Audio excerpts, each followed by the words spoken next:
Hello everyone and welcome to NSTA Web Seminars, where you can find live interactive learning on your desktop. My name is Paul Tingler. I'm the Director of Web Seminars at NSTA, and I'll be moderating tonight's program along with a host of my colleagues from NSTA as helping out on the chat. Our title for tonight's program is The Introduction to the Next Generation Science Standards, First Public Draft. Our presenters are Dr. Gerry Wheeler and Dr. Stephen Pruitt. Welcome, Gerry. Hi there. I'm just still getting used to this new system. Thanks very much, everybody, for being on.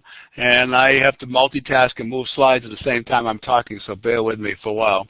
But as Paul said, this is the first public draft, and I'm sure that Stephen will talk more about it. It was released on May 11th, Friday, May 11th.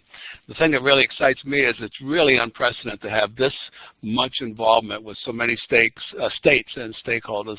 We've got classroom teachers, we've got all the players, the usual suspects, but a lot of them, 26 states, have volunteered to help out with the development, and that's really exciting.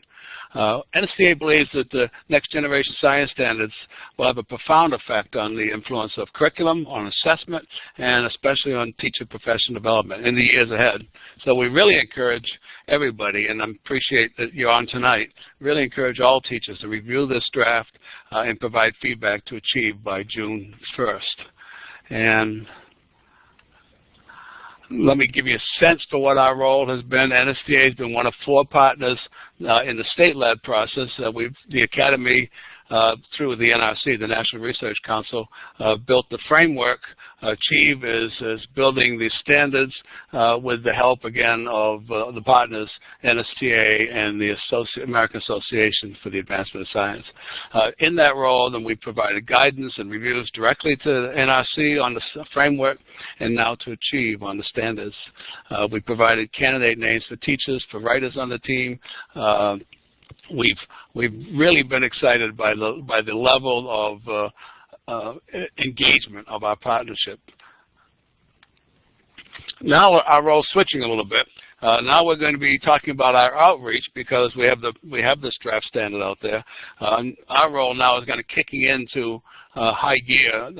We really want to inform the science education community about the next generation science standards. We want to really encourage science educators to have a voice by engaging in the review process.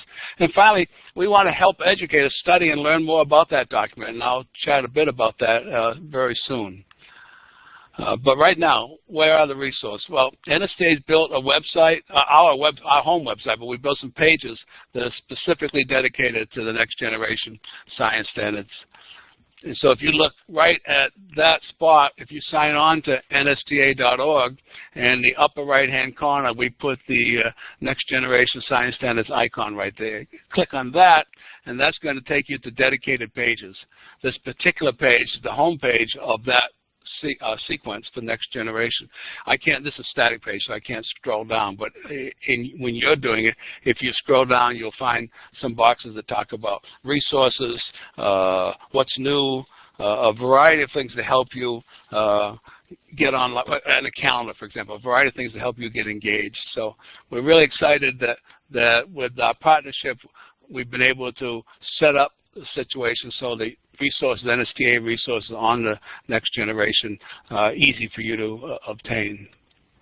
And tomorrow night, we're going to have another web seminar on how to lead study groups on the next generation science standards. And as Paul mentioned earlier, Harold Pratt's actually listening in tonight, but he's our star for tomorrow night. He and Ted Willard will be leading that. I'm just their lovely assistant introducing them. So same kind of platform, same time, same channel, 6:30 Eastern Time. We'll be talking about how to lead a study group on the next generation science standards.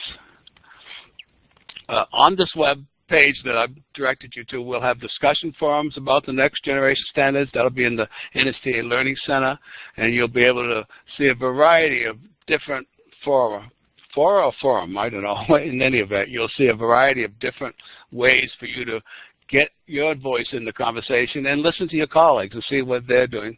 This is the URL if you want to go directly to that, but you can also use the path that I've already discussed.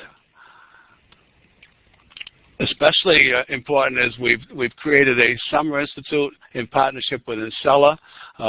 Normally the Incella Summer Institute is leadership, and it certainly is leadership, but this particular one is being crafted, so there'll be a lot for science teachers. So if you're a classroom teacher, think about the fact that we know you're going to be coming, and a lot of the activities and offerings will be aimed at the classroom teacher.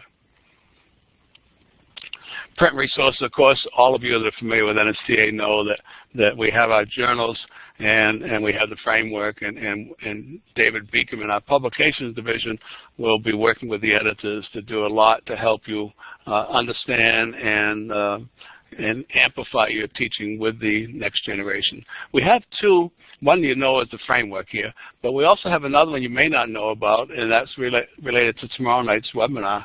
We have a study guide for the framework in K-12 science education. It's a small book, but it's I went through it a couple of days ago. It's a very helpful book for how to set up those study guides. And as I mentioned, Harold Pratt was the author of this, and he's our guest speaker tomorrow night.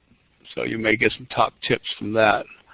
We also have a fairly big project we're just launching called Compass: Classroom Opportunities Multiply with Practices in the Application. That's a lot of work. But in any event, it's a very ambitious project that has been funded by the Carnegie Corporation of New York.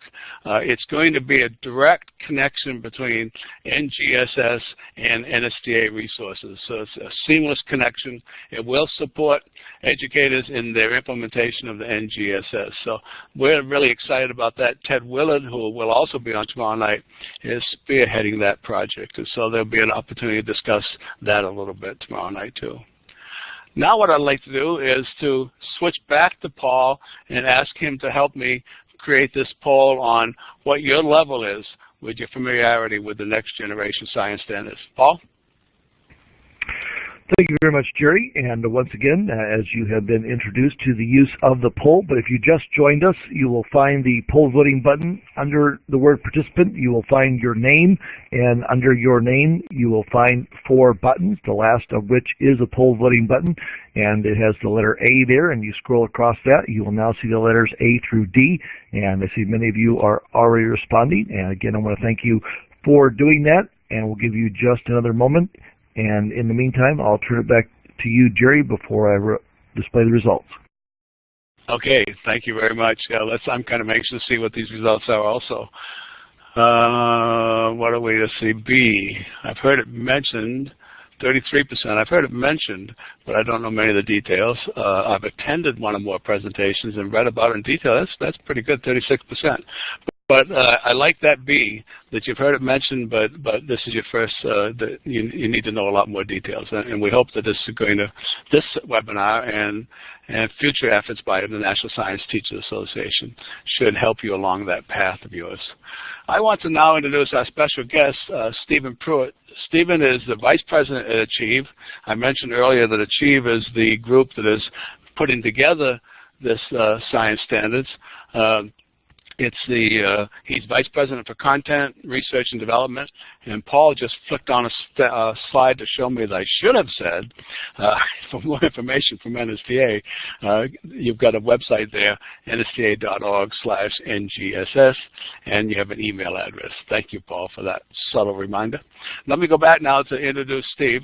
I've had the pleasure of meeting Steve when he was in Georgia, and then with my coming back to D.C., we've had numerous conversations about the partnerships that Achieve has put together, and with Carnegie founding the National Research Council, AAAS, the American Association for the Advancement of Science, NSTA, and of course Achieve. So Steve, I turn this over to you.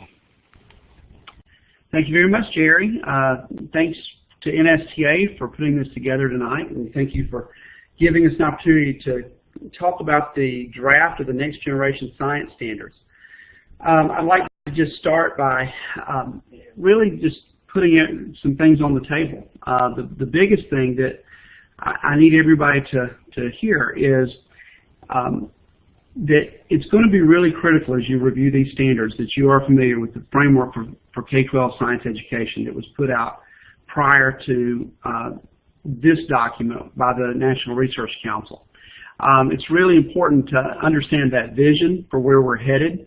It's important to understand that committee by the NRC really put this together to set us on a course that would improve science education. It's important to also note that science education is going to be a continuously evolving and improving process, and this is the very first step. I want to really be very clear that on this very first part, that it's a draft. It's a point that I really want to make, that I really want to be very clear of. I want to say to you as many times as I can that the purpose of us putting this out at this point is for us to collect feedback and for us to make changes. Again, the NRC is our base document, and the vision that's laid out in that framework is part of what's non-negotiable.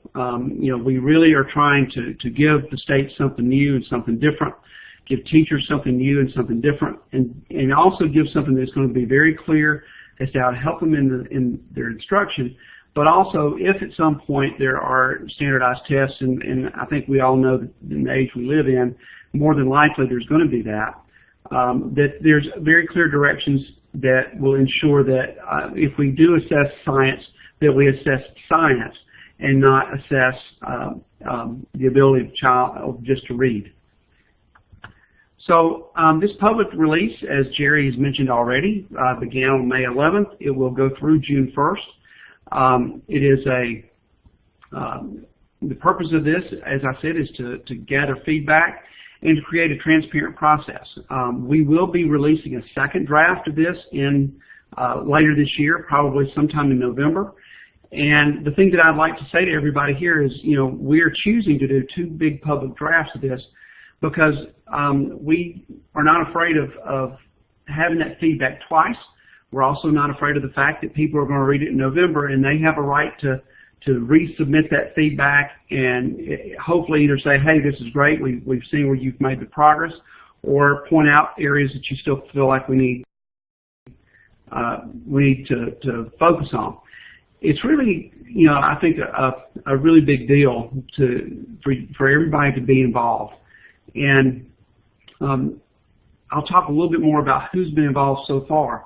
But it's really important, I think, for you guys to know that we are committed to doing what's going to be best for science education. So hearing from you, hearing from teachers is critical in this whole process.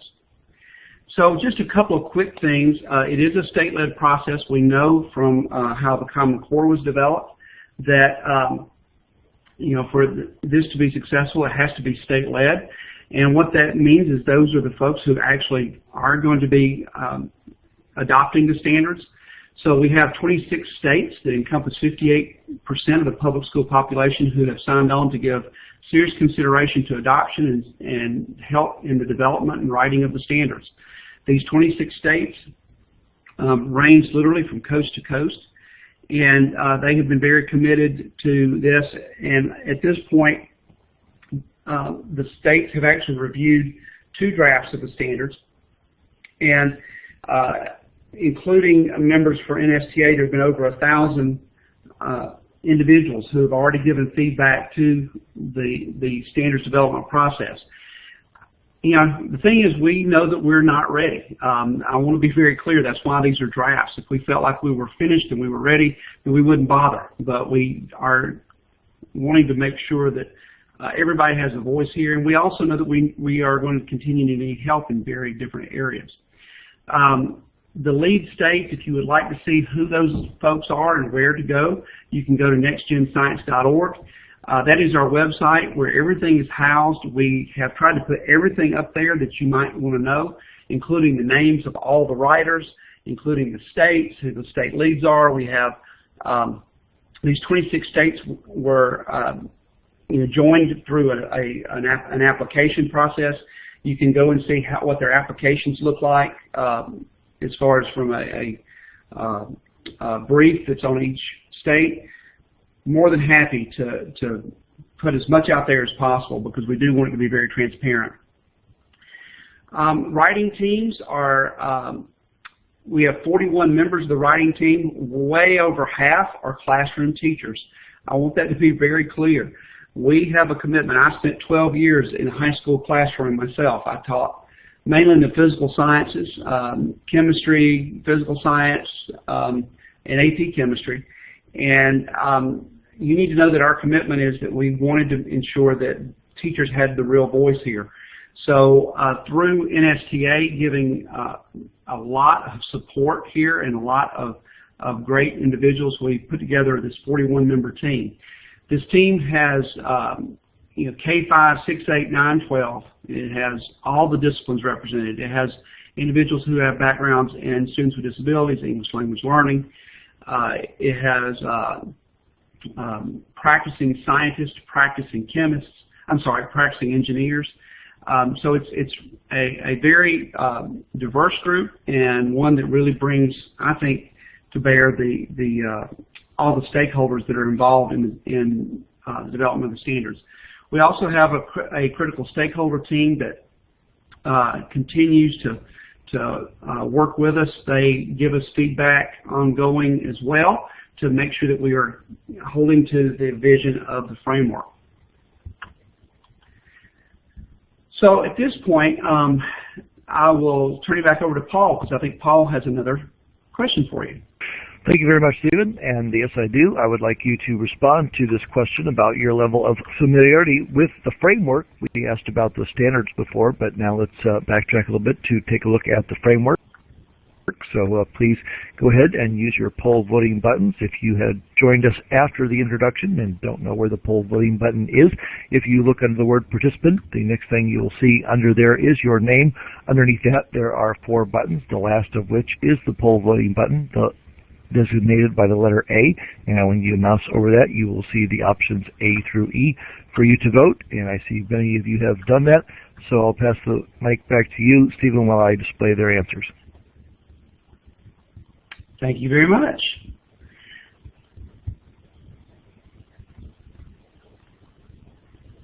So it appears that most have heard a bit about it or skimmed its contents, and that's fantastic. But again, I just really want to impress upon everybody, it will really make the feedback far more effective if you've really been grounded in that framework. It really lays out a vision for where we want to go. As science teachers, we've all said that we want to get away from the skill and drill. We want to get away from having kids just memorize and move into understanding deep, rich content and being able to apply it in new and unique situations. And the framework really lays out that vision and how we need to really bring context to this. So I really want to encourage you to, if you don't do anything else, at least read the chapter on vision. I believe it's chapter 2, or chapter 1 rather. If nothing else, read through that chapter so that you can see the vision for where we're headed. Our logo here, I point this out because this is really meant to represent that vision. So in the standards from the 90s, which were fantastic documents, the National Science Education Standards, the Benchmarks for Science Literacy, were really fantastic documents that really set science on the direction that we all want to go. In those documents, states then took them and then they developed student expectations from those documents. And of course, what we've ended up with are 50 states having 50 different sets. The other thing that happened within that is that states also ended up taking those documents, and even though it was not meant to be this way in classrooms, they ended up making a set of inquiry standards and a set of content standards. And what we see in this new generation, in this vision, is that science education, students in the science classroom, need to operate at the nexus between disciplinary core ideas, which are the content. It's forces in motion, it's chemical reactions, it's ecosystems.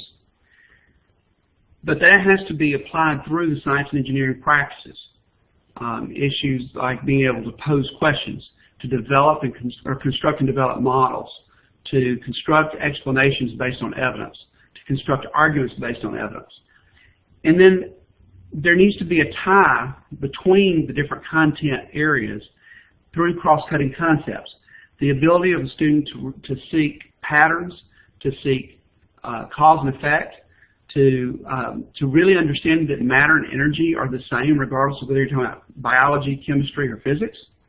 But actually, what we want students to do is actually work at the nexus of these three components, which allows students to really have a context for science education. So a few things about what these standards are and what they're not. They are written as performance expectations. So what you will not see are the traditional things that you see in state standards that deal with the cognitive verbs, the Bloom's verbs, if you will, where students were asked to analyze, evaluate, those types of things. Performance expectations are how students are meant to demonstrate their knowledge. I'll show you in the architecture of the standards in a few minutes that we've tried to be very clear about what those performance expectations should look like. Again, we know that we're not quite there yet, but we look forward to your feedback. What they are not are a separate set of isolated inquiry and content standards. So you will not see a set of inquiry standards and a set of content standards. What the standards do, what these performance expectations do, are operate at that nexus. What that means is that you as a classroom teacher still should use all practices all the time. But we also want to be very clear about which things need to be performed to show mastery. They are also not curriculum or instructional tasks, courses, experiences, or materials. So to be clear about what that means, we have gone out of our way to not put these as instructional curriculum or tasks. Curriculum is something that will be developed. It's something that classroom teachers should have an opportunity to develop on their own, but also it's something that states and schools and districts are the ones who really should be developing those curriculum instructional tasks. To be clear, they're also not courses at this point. In middle school and in high school, they are grade banded, so we have not put them into courses yet. Also, and I'll talk more about this in a moment, but at this point, we also acknowledge that there's still a discussion that has to occur with college and career readiness, and that what is in the framework, and right now what's in the draft of the standards, represents what all students need to have for literacy. So at this point, we have not tackled the issue of what a high school chemistry course is or what a high school physics course is, but actually what is it that every student needs to be considered scientifically literate based on what the framework tells us. The NGSS are performance expectations that require students to demonstrate proficiency. But they, again, are not meant to limit the use of practices or cross-cutting concepts in instruction. They are designed to lead a coherent understanding of the practices, cross-cutting concepts, and disciplinary core ideas. They are not meant to be, or they are not designed to be separate, isolated experiences. What we're trying to move to is, we're trying to move away from what I call limiting snicket science, where science sometimes can be a series of unfortunate events that are not really connected or are not really coherent. With the framework having laid out core ideas in each discipline area, our goal is that by the time every kid graduates high school, they have an understanding of those disciplinary core ideas. Here you have a performance expectation. I realize that this may be a bit small, but the purpose of this webinar is to help people know what's there and why things were done the way they were. So I am quite sure that you will be able to view these on the web in much more detail. But what you can see here is that this performance expectation, which is middle school structure and properties of matter example, the blue represents where the science and engineering practice is. So here, construct and use models to explain. Now here is, models are actually going to be a big deal because the way we've historically treated models has been just representations. Now, through the framework and through the standards, students are going to be required to use those to collect data and to predict phenomena. So in this case, they're going to be using the models to explain. The content is in orange. Atoms combine to form new substances of varying complexity in terms of the number of atoms and repeating subunits. The green represents cross-cutting concepts. Now, I want to stop here and pause just to say in current state standards, this is all you would have. Now, I've already heard people, I've already seen it on blogs where people say, okay, you have to explain how to read it, it's too complicated. I say teachers are very capable, but it's new. And so it's something that, as a teacher myself, when I would look at our state standards and I would see a statement like this, and I would be told, okay, now you need to teach from that. Well, then the guessing games began, and everybody started to do what everybody does with a new set of standards. Let's all unpack these. Well, the fact is, if we all unpack them, we're all going to see very different things.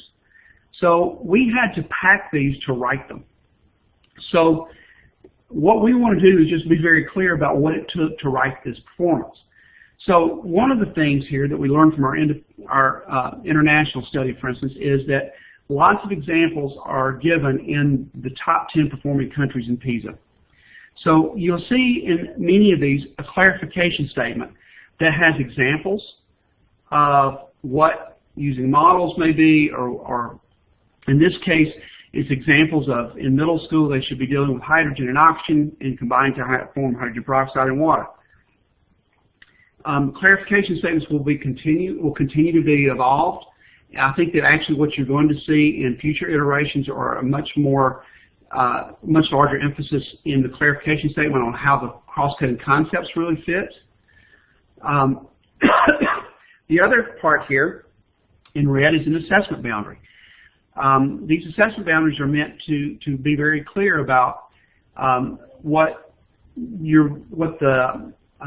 once assessments are built, whether they're classroom assessments or whether they're summative assessments, large-scale summative assessments, what is it that's out of bounds? Now, I want to be really clear on something. If you're a teacher of the gifted, that doesn't mean that you shouldn't extend your kids. What we're saying is for all kids in middle school, in this case, valence electrons of bond energy are not addressed.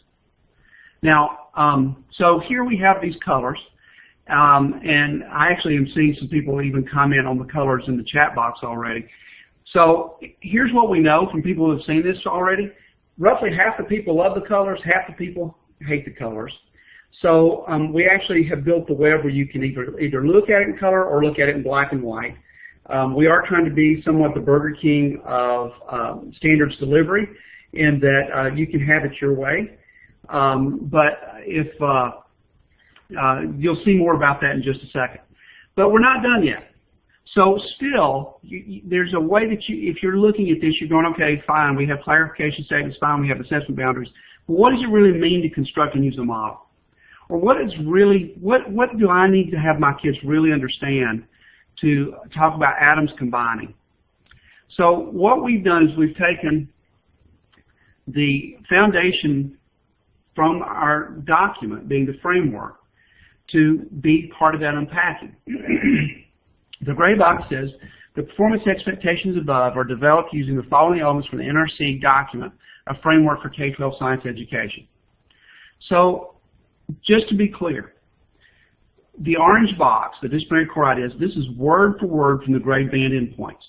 So this is exactly the knowledge that kids should be able to use, and it's word for word from the framework. So those of you who want to submit feedback and tell us that the orange box is wrong, certainly you can tell us that, but again, that came from the framework, which has been finalized for almost a year now. But if you see a real issue, certainly tell us about it, but also we really want to focus on the performance expectation, the standards themselves. The blue and the green box were also based on the framework. The difference is that in these two boxes, the framework did not give grade band endpoints for the practices or for cross-cutting concepts. So we had to go in and develop a learning progression, so to speak, of the practices and the concepts so that we could see a real difference between what happened in K2 versus 3.5 versus 6.8 versus 9.12. So what we really envision here is when you see construct and use models to explain, what should happen here is that there should be in that blue box a very clear description of what it means to do that. In this case, students are going to use and construct models to predict, explain, or collect data to test ideas about phenomena in natural and design systems, including those representing inputs and outputs. So it's very important to us that this almost is the beginning of a rubric that actually gives very clear direction and criteria as to what that practice should be. Now, with the cross-cutting concept, I want to be very clear about something here as well. These are not meant to add extra content.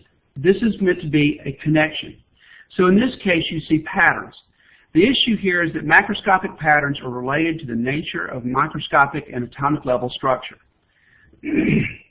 Every time you see patterns throughout a document, you will see the same statement, because the idea is that you actually bring those things together. Another component that you'll see are connections boxes. You will see that the connections to other disciplinary core ideas within the same grade level. You will see articulation across grade levels. So in this case, if I'm a middle school teacher and I want to see what did kids do with structure and properties of matter in elementary, and what will they do in high school, the standards are listed there.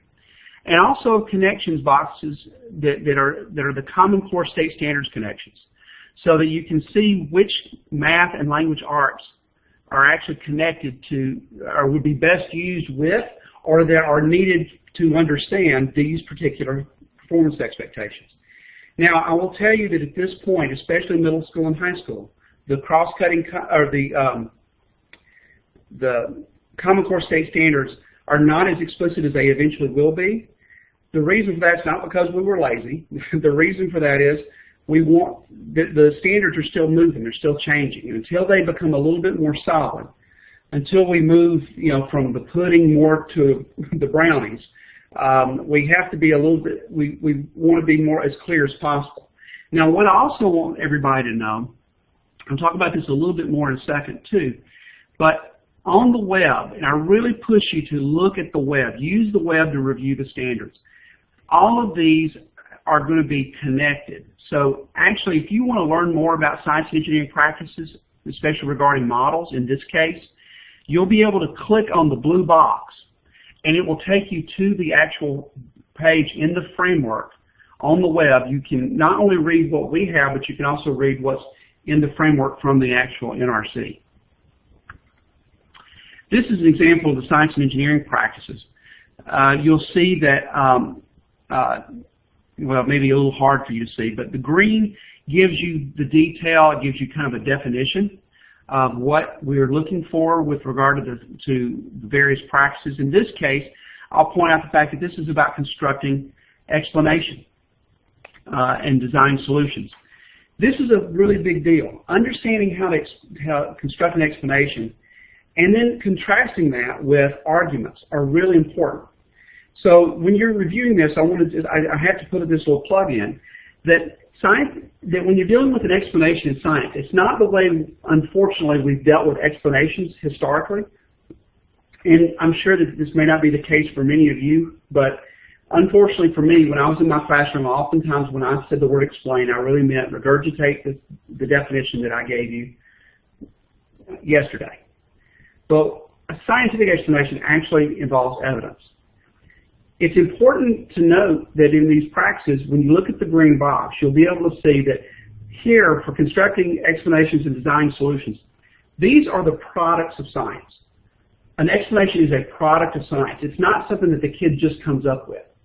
There's data, there's evidence that supports the explanation, but these are the products of science. So when we talk about an explanation of, say, I don't know, evolution, it's an explanation. It's not something that is continuing to be open for debate. It's what's accepted by the scientific community. By contrast, the argument, to construct an argument, many people are going to think about that as a debate. But you'll see the performance expectations that say stuff like, construct an argument that supports the claim that. The reason for that is the relationship between explanations and argument. Explanations are the product of science. Arguments are the processes by which we reach explanations. So that's going to be really important, I think, to know that. This is an example of the Crosscutting Concepts matrix. Again, same thing. You have two examples here from cause and effect and scale, proportion, and quantity that see how things move across the grade bands. You have the opportunity to comment on both of these matrices in the survey, and we hope that you'll do that. Another aspect that we want to be very clear on is you will see in the green box there are 7 cross-cutting concepts from the framework. There's a dotted line that goes across the bottom of the green box when you look at the actual standards. And you see the connections to engineering, technology, and applications of science matrix. This is in direct response to the state saying that they wanted to see more integration of engineering and not them as just separate things. So we've not added extra cross-cutting concepts per se as far as to the framework, but we are treating them as cross-cutting concepts because we wanted to show the integration of engineering. So I'd like to talk a little bit about what the conceptual shifts for the next generation science standards are. These are the things that we're going to have to help people understand, and all of us are going to have to start talking about this and having a good, rich conversation. These 6 items come from, again, the reviews from the states that tell us all about what it is we need to communicate to teachers and what we need to continue to communicate to policy people. So, first of all, K-12 science education should reflect the real-world connections in science. That is to say that we don't just deal with concepts. We don't just deal with practices. We've already had 2 meetings, for instance, with publishers. We've told them, look, you're going to have to find a new chapter 1. We can no longer teach the scientific method the first 2 weeks of the year and move into other stuff. The science of the 21st century has to be at that nexus that we've already talked about. The second thing that we're really going to have to help people see, standards are meant to take us to a higher threshold, but there's still a threshold. That means that the science engineering practices and the cross-cutting concepts cannot be taught in a vacuum. So that means when you see that a specific practice is called out with a specific content, there's no way in classrooms you can teach just that practice with just that content. It's not meant to be that way. It's meant to be very clear about what the outcome for the student should be. But take the example from earlier. You can't teach how to use models to explain in a 2-week unit. That's something you have to do all over the year, throughout the year. And so when curriculum materials are being developed, they've got to be developed such that all the practices and all the cross-cutting concepts have to be integrated throughout the whole year and throughout an entire unit, as opposed to just dealing with just what the sentence says. Also, that science concepts build coherently across K-12. Again, getting rid of the limiting snippet of science and getting away from a series of unfortunate events and actually being more focused on the fact that science builds. Metaphorically speaking, what we think about this is we really want a student to walk across the stage to get that high school diploma, look back and say, you know what, I really see the story that was built for me with regard to to how science developed for me over K-12. The NGSS focus on a much deeper understanding and application of content. It absolutely, we know that there are things, and certainly there are science facts that have to be taught, but it's time that we recognize that photosynthesis is not the point of a unit. Photosynthesis is part of how matter and energy flow through the ecosystem, flow through the earth. But it's not meant, there shouldn't be a unit just on all the little mechanisms that go on in photosynthesis. Now, photosynthesis is important, but it's a bigger picture. It's helping kids really understand that so that they can, again, apply it to new and unique situations. Also, integration of science and engineering is a really big deal. Now, we are not doing engineering as far as, taking the place of what happens in career tech, for instance. what we are trying to do is try to ensure that where science and engineering, where they combine, where they overlap, where there's a real synergy between those, that we're recognizing that. We don't live in a world anymore where scientists do their thing and engineers do their thing, but those lines have become very fuzzy, and it's really, really important to help kids see that overlap. And finally, there's got to be a coordination with the Common Core state standards. We can't continue to expect our science teachers to teach the math before the math teachers have taught it. So we are taking great steps to try to ensure that that happens. I'll give you an example. There's a performance expectation in middle school that deals with kinetic energy and how the kinetic energy of a substance is directly related to its mass and the square of its velocity. We know right now, even though we've not put middle school into grade levels yet, we know that that's not going to be something we can do before 8th grade, because 8th grade is the first time that we deal with squares and square roots. So those kinds of things are going to be really important as we continue to move forward. And that's something that we expect that all of you guys are going to be able to help us with. So what I'd like you to do is take a quick look here. This is, on the left, you see a current state middle school science standard. Don't ask me which. If you notice it, don't say whose it is. But I'd like for you to take a look at the left and a look at the right. I want to walk you through a very quick thought process here about what's really different about these. First of all, you'll notice that both of them are structure and properties of matter.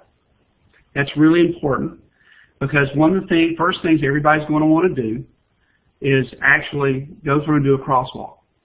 Well, if you do a crosswalk just based on content, we didn't create new science.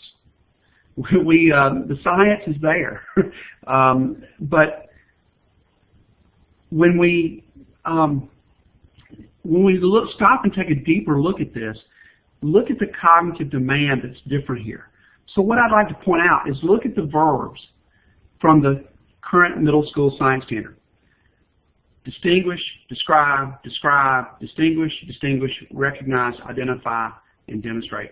A lot of you have already, just in seeing the chats that are going by, a lot of you have already seen what I'm about to point out. Look at the verbs here. These are all practice verbs. Construct and use models. Plan investigations to generate evidence. Use a simulation or mechanical model to determine. Construct an argument that explains. I'll also point out, look at B and D on the NGSS sample. What a great opportunity we have in middle school to also integrate language arts and math. When you look at the language that's in Common Core, generating evidence, constructing arguments for explanations purposes are really, really important in language arts and in math. So these are things that we have a great opportunity to actually educate a whole child and not just our individual areas. So the standards are organized. Actually, to be honest with you, you can organize them just about any way you want to, but that we started with the same type of thing that the framework had: physical, life, earth, space, and engineering. In K-5, they are set as grade by grade, so there's a specific set of standards in each of those grades. Engineering concepts are integrated into performance expectations. In 6-8, they are grade banded, and in middle school, they're grade banded. Now, let me explain why that is for a second. In literally a third of our states, they allow districts to decide how to arrange those standards.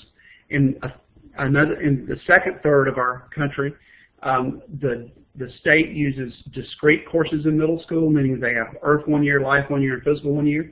And then the last third has integrated science. So one of the things that you will see, not in this draft, but in the draft that comes out later this year, is you will see model pathways that show here's how you can meet those standards in middle school and in high school. My second point, it's a draft. Let's pause for a moment and take a couple questions from the audience. I know Ted and Cindy and Harold have been doing a great job at fielding some, but let's pause here for a moment before we move on and take a few to you. Sure, glad to. I see Judith has a question there. Says, what role will standardized testing play? This is good, but the state doesn't test hands-on. Well, the state doesn't currently test hands-on. And so, you know, if you look at what's going on with Common Core right now, there are two consortia of states that are developing completely new and cutting-edge assessments in both math and language arts. They are able to do that through, in large part, a computer-delivered system. I believe this paves the way for us to be able to do some incredible things, both at a computer simulation level, but also from a classroom formative assessment perspective, from being able to get our hands dirty, so to speak. But I think it's really important to be clear, too, though, that right now our focus is on the standards. Currently, there's been no federal involvement, and there's no federal promise of any type of funding for this as far as assessment goes. I think a lot may depend on what happens with this election, but I think it's, you know, we'll have to wait and see what happens. But these 26 states, in joining into this, really form the opportunity for us to start thinking about how we can make assessment in science affordable and how we can make it expandable across the states so that we can actually really and truly assess these standards in a very meaningful way. Thank you, sir. And I have a couple other questions there.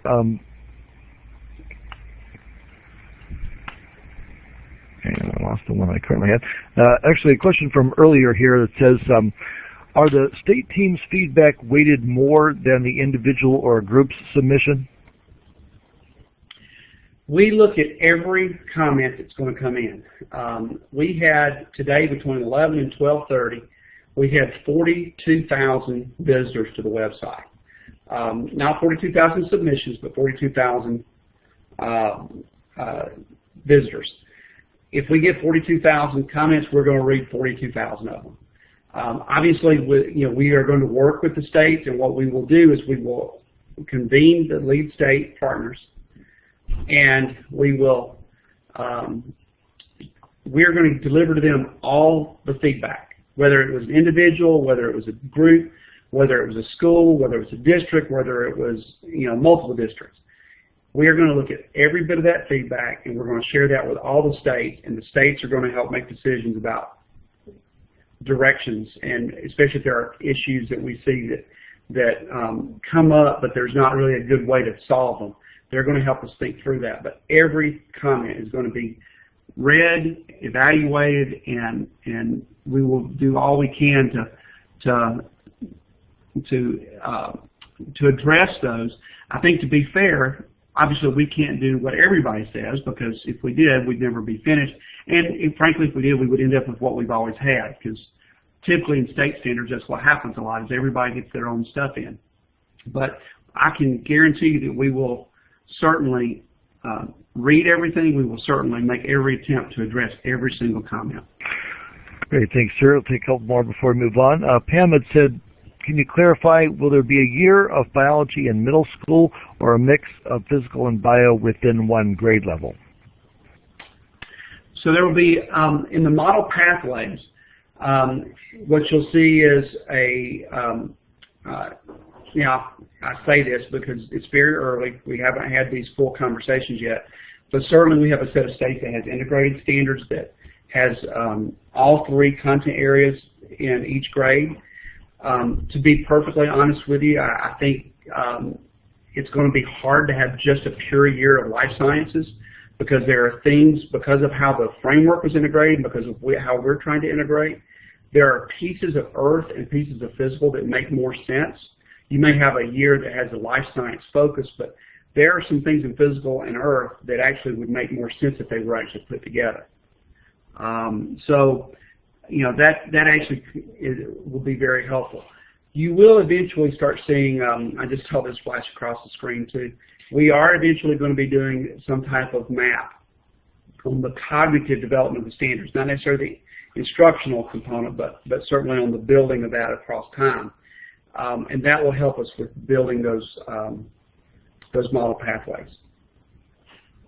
Paul, we ready to move on? Let me take this one or? more, and then we'll go ahead and move on. Somebody says, what professional development will be available to help people make the shifts that are asked for by the standards? Well, I think this is where NSTA is going to play a huge, critical role. That's exactly what I was going to say. I don't know, Gerry, you may want to join That was exactly what I was going to say. No, NSTA is real excited. We are going to play a huge role on this.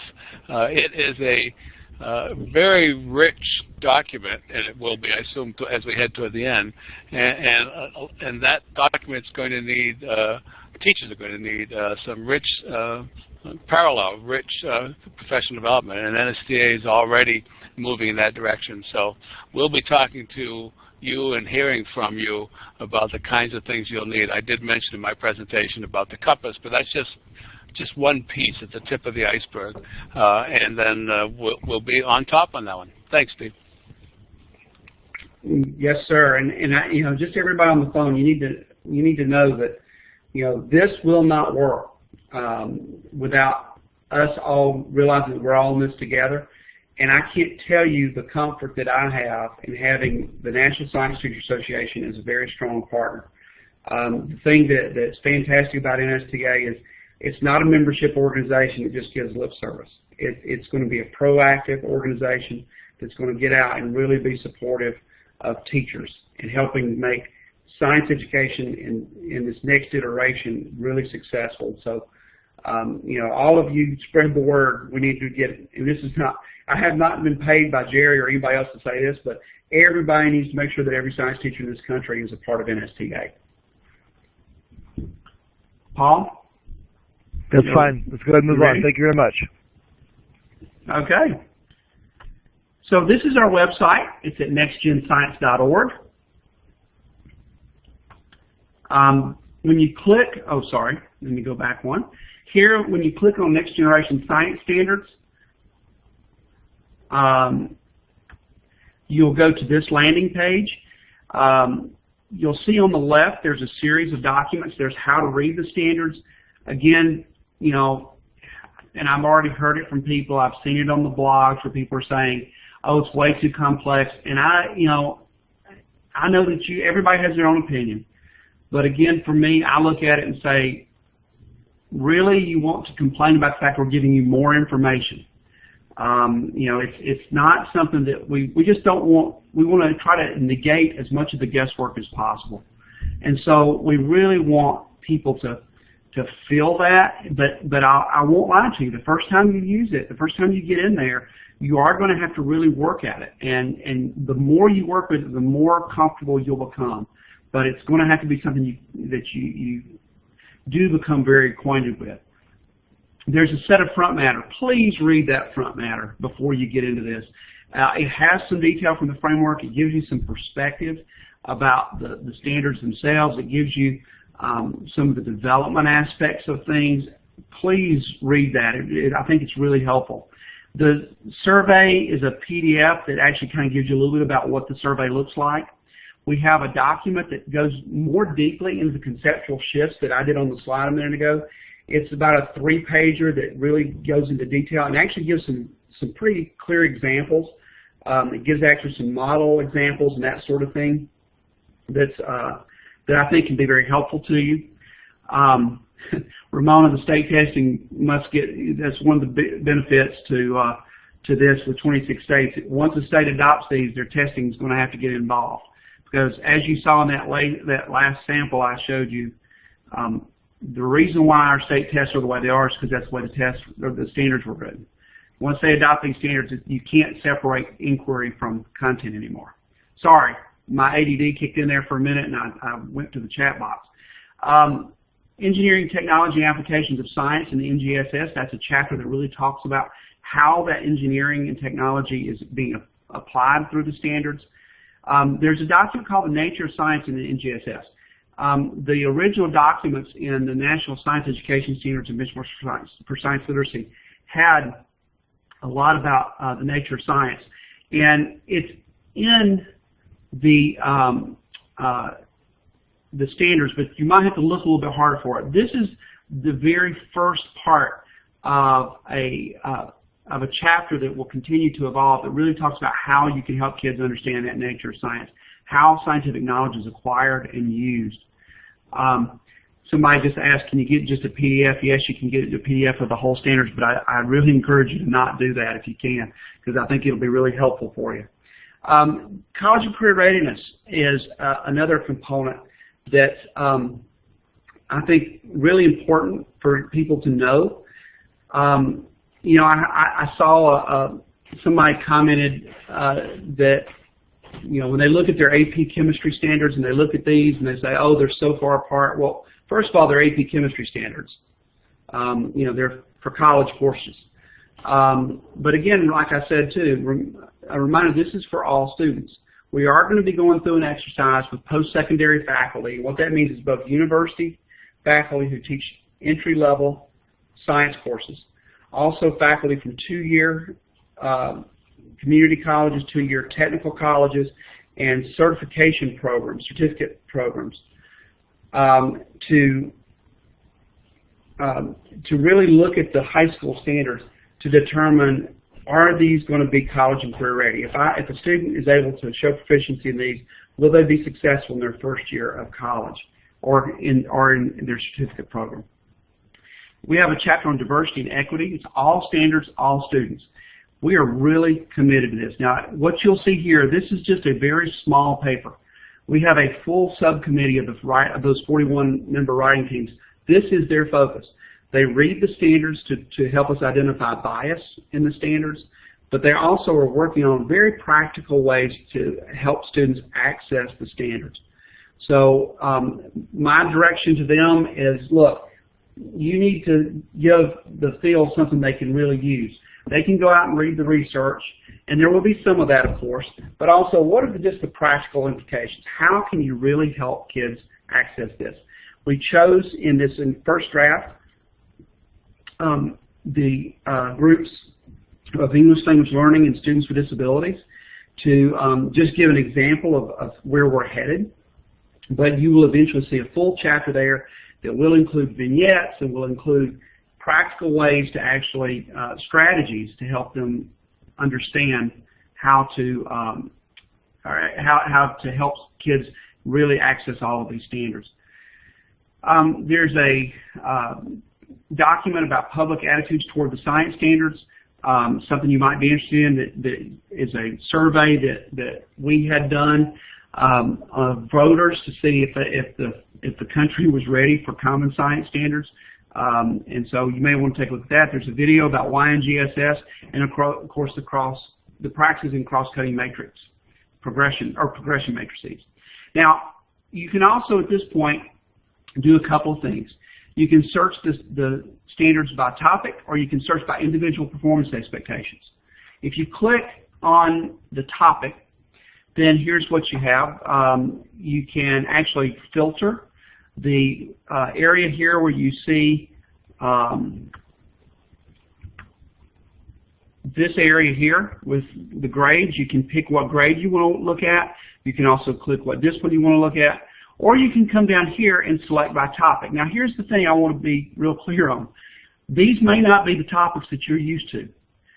When the writing was going on, the standards writers looked at what was being written and said, what are some things that are naturally coming together? So you may not see some of the things that you might traditionally think of, but then you'll also see things that you will traditionally think of. You can also look for specific performance expectations. So I want to be very clear on something here. These performance expectations are not meant to be units of instruction. If you go here, you can click to see all of the PEs by a grade band, a grade level. You can sort them by practice. If you want to see just the things that are, for instance, designing an investigation, you can look at just what patterns exist. You can look at what the disparate chloride is. Or you can do a mixture of all of these and filter them down and see exactly what's where. And you can arrange them any way you want to. Again, I've already seen where people are saying, hey, these are arranged weird. Well, then rearrange them. That's the point of the web. We really wanted to give people something they could really use and really break these into whatever ways that they want to do that. Also, you can see that the views, you can look at things in black and white. You can look at things in practice. You can click for practices and core ideas or practices and cross-cutting concepts. So here's an example of what it would look like in black and white. Construct a model to support explanations. This is of the process of photosynthesis by which light energy is converted and stored to chemical energy. That's the performance expectation. You can also click it to see what it looks like with practices and core ideas. Now, what I want to show you here are two things. First of all, the reason you don't see all three colors here, now if you look at the PDF, you can see all three colors.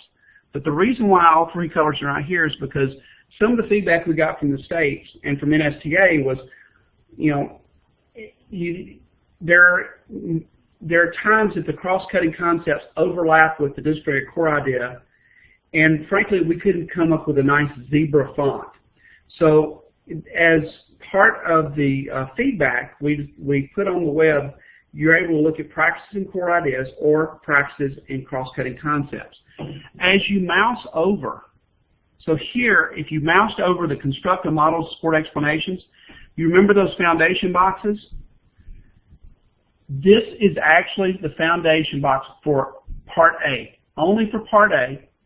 So in this case, when you construct a model, what kids are going to do is they're going to use multiple types of models to represent and explain phenomena. They're going to construct, revise, and use models to predict and explain relationships of systems. They're going to examine the merits and limitations of various models in order to select or revise a model that best fits the evidence or design criteria. So when you mouse over, you can certainly look down at the bottom and see the foundation boxes, or you can mouse over and see where it pops up and know exactly what that means. The same thing can be said for the disciplinary core idea, or the DCIs, as we say.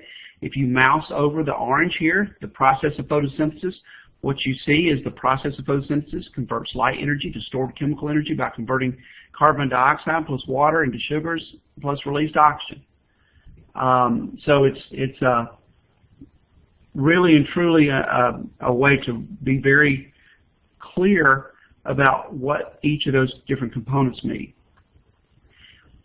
If you click to see practices and cross-cutting concepts, you'll see here that there's the blue and you see the green. And once again, when you mouse over the green, you see the energy and matter cross-cutting concept. These are the foundation boxes. You've already seen these, but again, I want to point out that if you click on any of these boxes, they take you to the framework for K-12 science education online. So not only can you read what's actually here, you can go and read more about what came from the actual foundational document. So I see a lot of people talking about the number of kids in your class and the time that you've got. One thing that I usually start with that I did not start with here is I know that we have a lot of issues with where we are right now. And what I have to ask is that we have to think forward here. We can't move forward by thinking about where we are.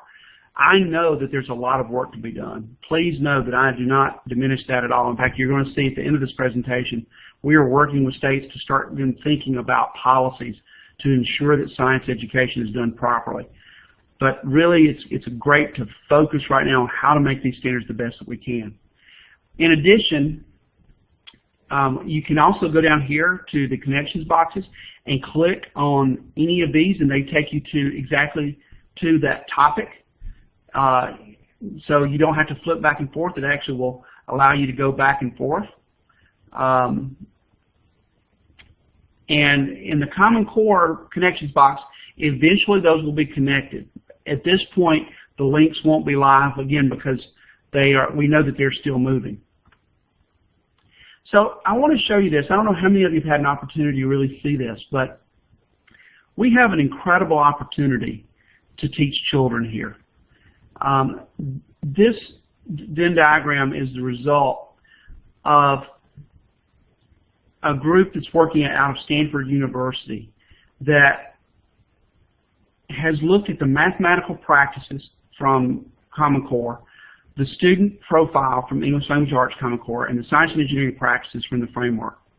And what they've found is there's an incredible overlap, incredible opportunity for us here to move forward with teaching a full citizen or full future citizen. It's very interesting. If you would like to, we can share the link. Cindy or Ted, I don't know if you, I imagine you have the link, but if you don't, I can get that to you to send out. But it's actually a pretty cool set of papers. Their focus is on English language learning, but this Venn diagram is just, to me, really speaks volumes about what our opportunities are. I'd like to, Paul, do you want to take a few questions before I talk about the survey, or should I go plow through the survey and then ask for questions? I think we'll take a couple here, students, so we can stay on time here. But I think this is a good chance to take a couple, as there have been a number of them flowing through here. One person said the NSCS standards had some scenarios that gave a view into their vision. Will the NGSS have some scenarios or samples of how they envision it being used specifically? In so much as vignettes, I assume is probably what they're saying. I think that will come, but for obvious reasons, we've not been able to do that yet. I think that by the time this is over, I think you will see several vignettes, and you'll see several different ways of how this. We actually have a group with the Council of State Science Supervisors who are putting tools together, even now, to start giving examples of how this could actually be realized in the classroom. So I expect fully that you will see those examples. Great. And we'll just grab one more here. And if I understand your question correctly, Pam, she says, emphasis on uncovering student misconceptions. I think will the emphasis be on uncovering student misconceptions? Well, I mean, I think as a teacher, that's what we should always do, right? I mean, I think that's a really important aspect. If you're asking, will the standards require that you do that? I mean, I'm not real sure how you put that into a standard. What we want to do is, as curriculum materials are developed, though, be able to help support teachers in ensuring that they are able to break down those misconceptions with the proper conception. Sounds good. Yep. Should we go on? Thank you very much. You're welcome.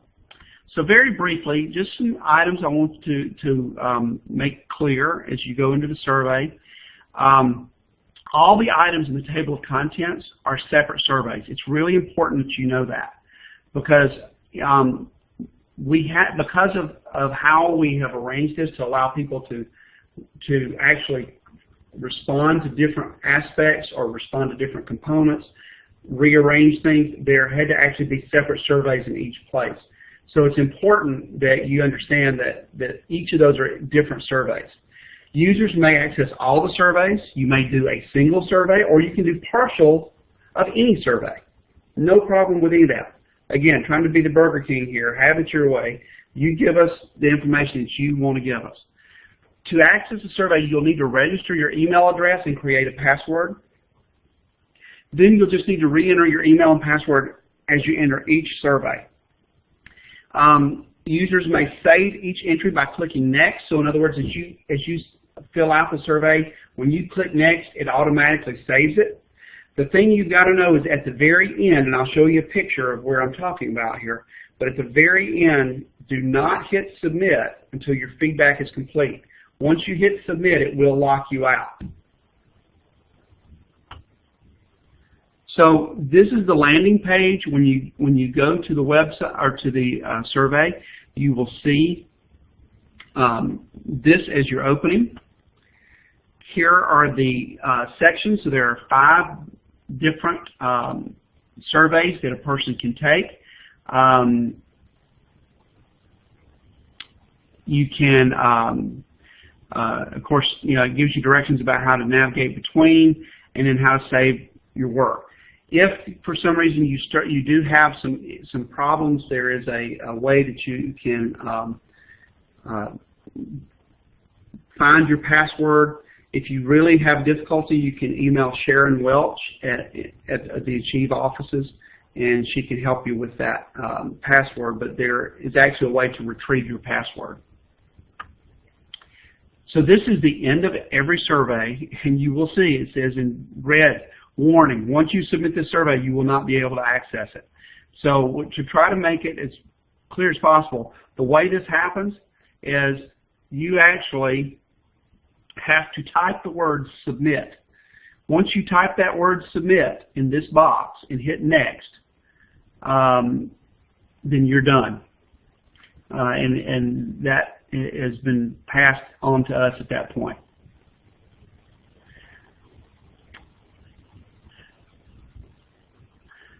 The last thing that I really want to talk about very briefly is the fact that we recognize that we can't just do a document. You know, we could do a pretty document. I joke all the time about we could do this pretty document. It could be written in 24-karat gold ink. It could be bound by the most gorgeous of diamond and platinum. But the fact is that none of this is going to matter if we don't put the right infrastructure in place. So it's really important to know that we are working with these states on these issues. These are 4 areas of real focus. First, adoption and implementation planning. What we're telling states, well, first of all, with regard to just the development itself, they're supporting there, but we're also working with states as they think through adoption and implementation. We're really pushing the idea that you need to be patient. Don't adopt and just implement. There's got to be a very deliberate, thoughtful plan as to how we will implement these, because this could fail because of the significant change that's required, both from the classroom level all the way to an assessment level. So we really have to work with these states to really be patient. I always say to have the courage to be patient, which sounds kind of funny to people, but it really is courage, because it's easy to hurry up and try to get something done. But the real courage is, let's wait, let's think about this, let's be thoughtful, let's be deliberate. I think, again, especially with implementation plan, this is going to be a real area where NSTA is going to be able to be incredibly supportive. We're working and talking with the states about their science education policies. You know, we're going to be talking about, do the high school graduation requirements actually support the standards? What are the effects on K-12? Are there things that need to change in K-5? Are we going to have to look at higher ed and the workforce? We really are having to have a huge conversation about college and career readiness. The definition that was used in math and language arts doesn't work in science. Science does not have remedial courses in college, which is typically the way you think of college career readiness in math and language arts. They can go directly into credit-bearing coursework. And so we really want to really be thinking about these things as we move along, and we want to gather the evidence that says when we're done, yes, this is what's going to prepare a child for college and career. And we need the post-secondary community to be the people who do that. You know, I always remember I got into an argument with a teacher in Georgia one time who was just insistent on the fact that all kids needed to know in detail the 4 phases of mitosis because they needed it in college. And I had a college professor sitting behind him that said, I just wish sometimes you wouldn't even teach it. Just let them know that if it works, they live, and if it doesn't, you die. And he was obviously being facetious, but at the same time, he was trying to make the point that, you know, when you're teaching this to a 9th grader, they're not going to necessarily remember all 4 phases in detail, but understanding a bigger concept is really important. And we're also working with states to have the support for the NGSS. What are there businesses? Who are the champions in the states that can stand and support this change? Because as many of you pointed out already, it's going to require changes in our assessment system. It's going to require changes in our instructional systems. Our parents are really going to have to figure out that the way they're going to learn science is very different. But it actually is a very, very important thing. One other thing I want to point out that I can't afford to let this leave is the fact that,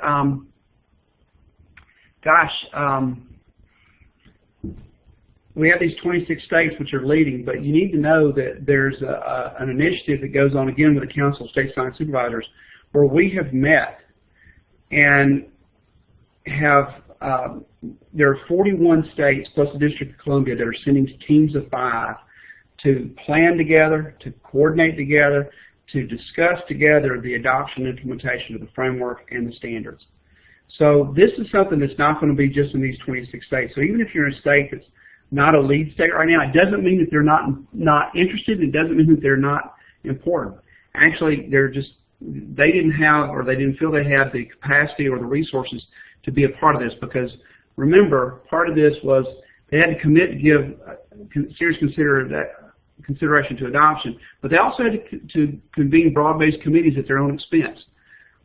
There was no money that came along with this, so it's really been a very important part here. So I know that we're running out of time. I guess my last point is it's a draft. Please know it's a draft. We are going to continue to work hard for you and to try to help you out with what you need. So I guess at this point, Paul, do we want to take a few more questions?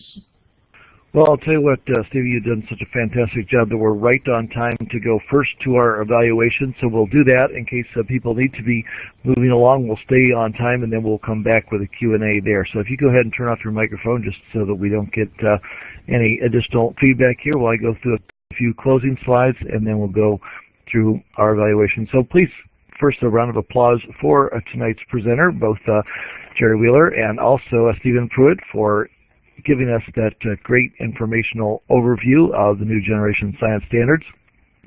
Here is Stephen's contact information. If you do have questions, then you can contact him there, as well as the website. And again, this is on our website, so you don't have to furiously write this stuff down. You can go to the web page and pull it off of there. We would also like to thank the GE Foundation for sponsoring tonight's program. We'd like to remind you to join us in the Learning Center, where you can now participate on the new forums concerning the new generation science standards, and we do hope you will take advantage of that opportunity. We'd like to thank the administration of the National Science Teachers Association for their support for web seminars. And I'd like to bring your attention to the programs. This is actually the first of a double header tonight, so if you are attending the later program today, there is a program starting at 8:15 as well. In addition to that, we do have the follow-up to this on how to lead a study group on the next generation science standards tomorrow. And then on Thursday, Conceptual Flow, bridging the gap between standards, instructional materials, and student learning. Another good follow-up to tonight's program. And then on May 22nd, Design Effective Science Instruction. If you are joining us on an archive, we hope to see you soon on a live web seminar.